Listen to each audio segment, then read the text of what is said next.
Il-proċeduri fil-qrati Brittaniċi sabiex jiġi estradit l-eks direttur maniġerjali tat-Times Adrian Hillman mir-Renju Unit lejn pajjiżna mistennija jibdew b'mod imminenti. Dan sabiex il-qorti tiddeċiedi jiġix estradit jew le f'dik li l-ewwel talba Maltija għall-estradizzjoni permezz tat-Trattat ta' Brexit. Net News jista' jikkonferma li l-uffiċjal tal-infurzar mill-Aġenzija Nazzjonali Brittanika kontra Reati Kriminali irċiviet il-karti kollha meħtieġa minn pajjiżna dwar l-akkużi li mistennija affaċċja Hillman fil-qrati Malti. Fosthom ħasil ta' flus u korruzzjoni ma' Keith Schembri. Bekk ikunu jistgħu jippreżentaw il-każ tal-Pulizija Maltija fir-Renju Unit. Jidher li Hillman li bħalissa jinsab fix-xlokk ta' Londra fis-subbord ta' New Cross flimkien mal-familja tiegħu waqt li għaddej bl-istudji fl-Università ta' Goldsmiths fil-kapitali Angliża kien interrogat mill-Pulizija Angliża sabiex jaċċertaw fejn jinsab. Iż-żadu ma ġiex marraf jekk f'dan l-istadju hux se jiġi estradit jew le.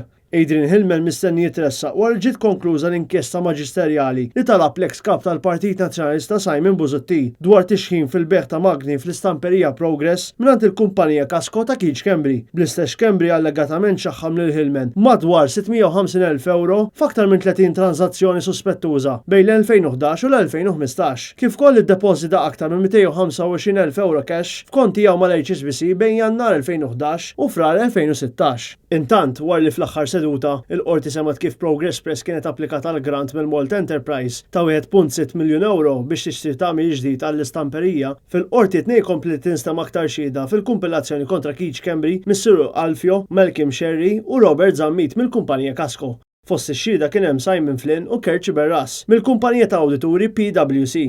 Dwar l-audit tal-konti tal-Progress Press fl-2014 huma spjegaw kif indunaw b'ċikka li l-istamperija applikata għall-loti tal-Malta Enterprise. Huma nnutaw sistema ta' noti ta' kreditu bejn Casco u Times li fija Progress Press intalbet ħallas darbtejn għall-użu ta' konsumabbli u Casco ħarġet nota ta' kreditu iżda nħarġet irċevuta waħda biss. Dan ifisser li ntalab ħlas doppju.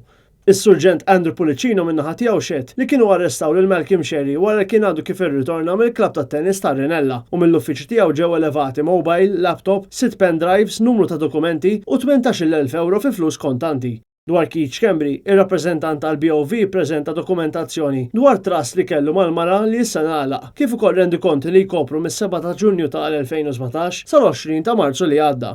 Fil-kumpilazzjoni kontra l-eks direttur maniġerjali ieħor tat-Times, Vince Buhaġar, xedu qatta uffiċjali tal-Pulizija dwar l-involviment tagħhom fl-investigazzjoni tal-każ. Bl-Ispettur Anne-Marie Xwiereb tgħid li Keith Schembri refera l Buhaġar bħala espert fil-qasam tal-istampar u speċifikat li investigat biss fil-parti fejn kien involut Schembri.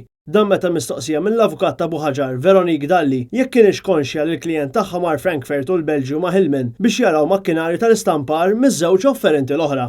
Xedet ukoll Claudette Fenech, rappreżentanta mill-Malta Business Registry, li semmet lista ta' kumpaniji li involut fihom Buhaġar filwaqt li l-Ispettur Antoine Fenech ippreżenta aktar minn 180 ritratt li ttieħed tal-oġġetti ssekwestrati mit-Times.